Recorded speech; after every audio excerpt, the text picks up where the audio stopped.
우리는 살아가면서 예수님과 세상 가운데 많은 갈등을 겪고 있습니다. 그런 갈등 속에서 우리는 적당한 핑계와 적당한 합의점과 적당한 합리화를 시키며 성경은 정확한 답을 내려주지 않기 때문에 이렇게 생각하는 것이 맞아, 이렇게 해석하는 것이 맞아 라고 생각을 하면서 예수님의 말씀에 대해서, 예수님의 명령과 부르심에 대해서 왜곡하는 모습을 보이고 있습니다. 이런 문제들 가운데 디트리 보네퍼는 어떻게 생각하는지 나를 따르라의 3장 단순한 복종을 우리가 함께 알아보려고 합니다. 오늘 이 시간을 통해서 우리의 자신의 모습을 되돌아보고 단순한 복종이 무엇인지 알아가는 시간이 되기를 바랍니다. 이 책의 저자 디트리 보네퍼는 마태복음 19장에 나오는 부자 청년의 이야기를 들면서 단순한 복종이 무엇인지에 대해서 이야기하고 있습니다. 보네퍼는 이 사건에 대해서 예수님이 부자 청년에게 자신의 소유를 나눠주고 자신을 따르라고 하는 말씀을 단순하게 생각하고 단순하게 복종해야 된다고 말하고 있습니다. 이게 어떻게 보면 당연한 말일 수도 있겠지만 이것을 우리 자신에게 대입해 본다면 우리 자신에게 모든 것을 버리고 하나님께서 따르라고 말씀하셨을 때 그것을 그 글자 그대로 받아들일 수 있을까요? 하지만 이 부자 청년은 그 글자 그대로 받아들이고 마음에 근심하여서 그 자리를 떠나게 됩니다.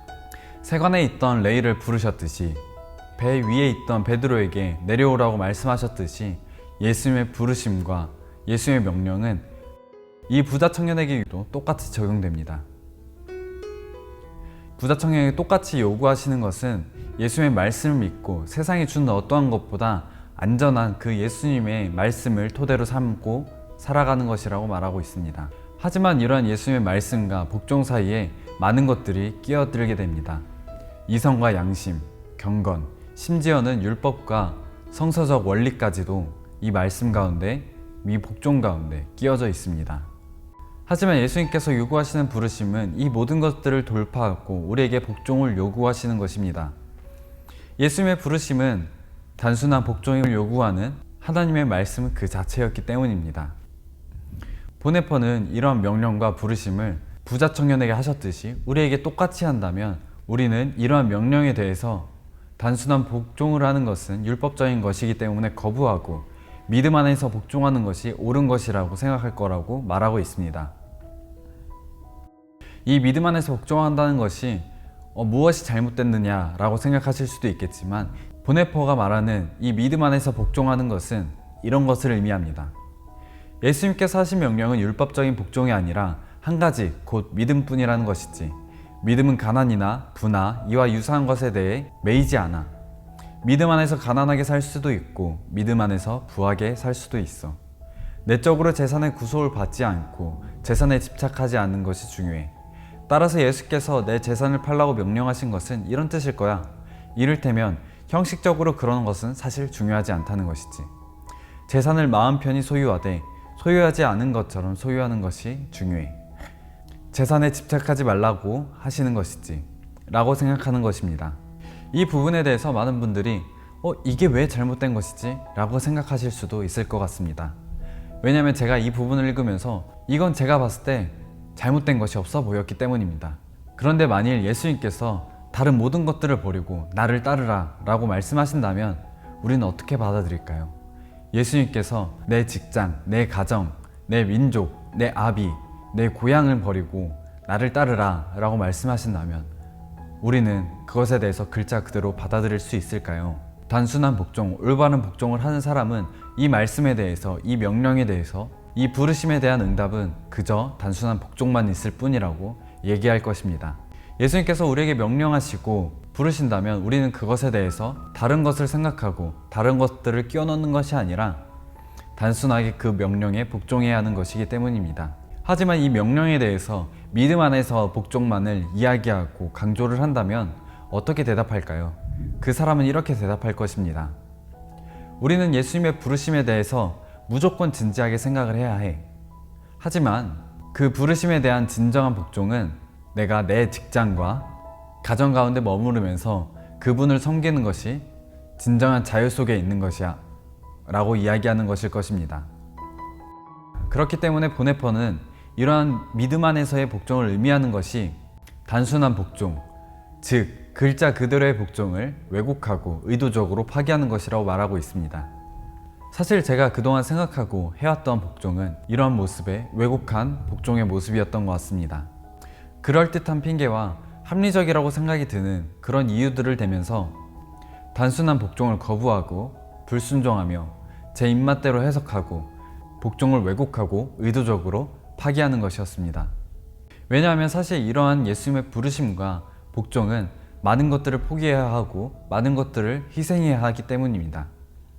그렇기 때문에 제가 포기할 수 있을 정도만큼만, 제가 피해를 감수할 수 있을 정도만큼만 요구하면서 하나님과 협상을 하고 있었던 것입니다. 하지만 그동안 이런 협상을 하면서 이것이 잘못되었다고 생각하지 못했습니다. 이러한 부분에 대해서 디트리 보네퍼는 이렇게 왜곡하는 추론이 실제로 상당히 옳은 것에 바탕을 두고 있기 때문이라고 말하고 있습니다.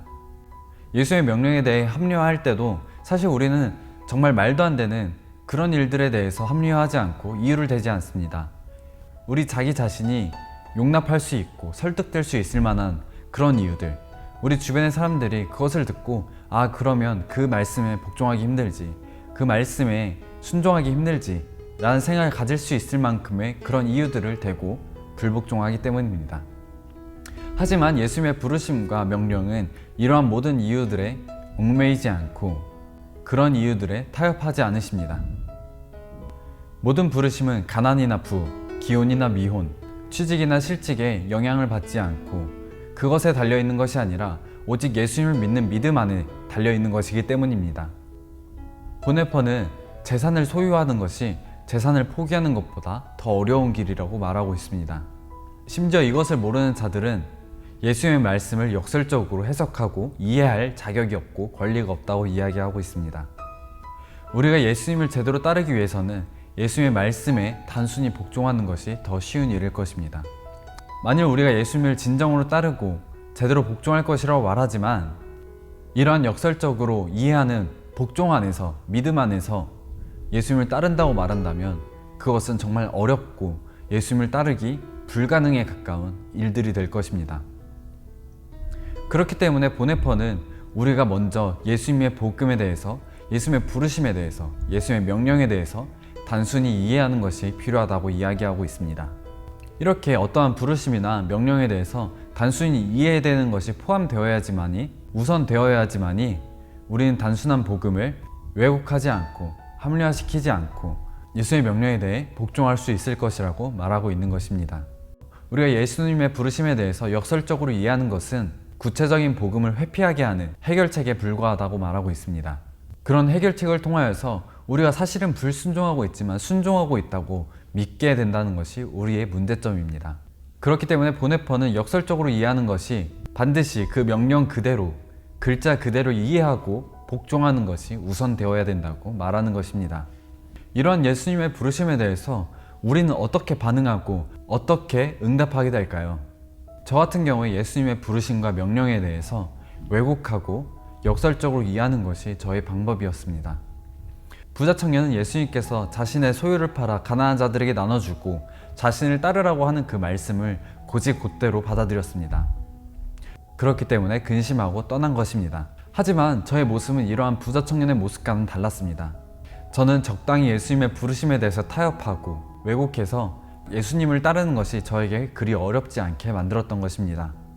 말로는 예수님을 따르고 모든 것을 버릴 것처럼 이야기를 하지만 정작 예수님이 단순한 복종을 요구하시며 저에게 어려운 것들을 요구하실 때 저는 단순한 복종이 아닌 그 부르심과 저 사이에 많은 것들을 끼워 넣으면서 예수님의 명령을 왜곡하고 제가 따르기 편한 길로 이끌었습니다.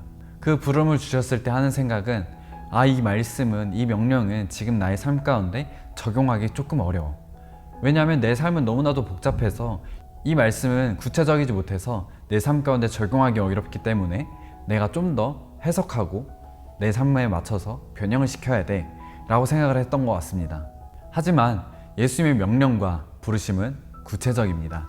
우리가 그 말씀에 순종하고 싶지 않기 때문에 우리는 구체적이지 않다고 생각하고 합리화하며 여러 조건들을 달고 있는 것입니다. 예수님은 그분에 대한 믿음이 가능해지는 상황 속을 부르고 계시며 구체적인 복종 속에서만 인간은 실제로 믿음에 이를 수 있을 것이라고 말합니다. 예수님은 믿음이 가능해지는 상황 속으로 부르고 계시지만 우리는 그것을 거부하고 단순한 복종이 불가능한 상황 가운데로 나아갑니다. 단순한 복음을 제거하는 곳에서는 예수님의 은혜를 값싼 은혜로 밀어내고 있으며 비복음적인 성서 원리가 끼어들고 있다고 말하고 있습니다. 여기서 비복음적인 성서 원리란 무엇일까요? 이것은 바로 우리가 우리 임의대로 자기 입맛대로 성경을 해석하는 것에 있습니다. 바로 따르기의 문제를 해석학적 문제로 여기면서 예수님께서 주시는 명령과 부르심은 우리가 따라야 할 복종의 대상이 아니라 그 명령을 해석하고 그 명령 이외의 것들을 살을 붙이는 것과 같은 것을 말합니다. 그렇기 때문에 우리는 예수님의 계명에 대해 단순한 이해와 단순한 복종이 필요한 것입니다. 우리는 예수님께서 부르시는 그 삶의 자리 가운데로 나아갔고 그 가운데서 예수님께서 요구하시는 복종에 순종하며 단순히 이해하며 나아가야 되는 것입니다. 아브라함은 하나님께서 이삭을 바치라고 말씀하셨을 때 그것에 대해서 어떠한 변명이나 어떠한 합리화나 어떠한 이유를 대지 않았습니다. 그저 하나님께서 명령하셨으니 그것에 복종하여서 자신의 소중한 아들 이삭을 바쳤을 뿐입니다. 또한 예수님께서는 제자들을 부르실 때 다른 어떠한 것들을 요구하지 않으시고 그저 따르라고 말씀하셨습니다. 제자들은 그 말씀에 순종하여서 자신의 모든 것들을 버리고 예수님을 따르는 삶을 살아가게 됩니다. 이렇게 믿음의 선진들이 하나님과 예수님의 부르심에 대해서 단순한 복종을 하였듯이 우리도 예수님의 부르심에 대해서 단순한 복종이 필요합니다. 성경은 성경 전체를 통해서 우리에게 예수님을 따르라고 말하고 있습니다. 우리는 이 부르심과 우리 사이에 그 어떤 것도 넣지 말고 단순한 이해를 통해서 단순한 복종을 통해서 그 요구에 응답해서 단순한 복종을 해야 할 것입니다.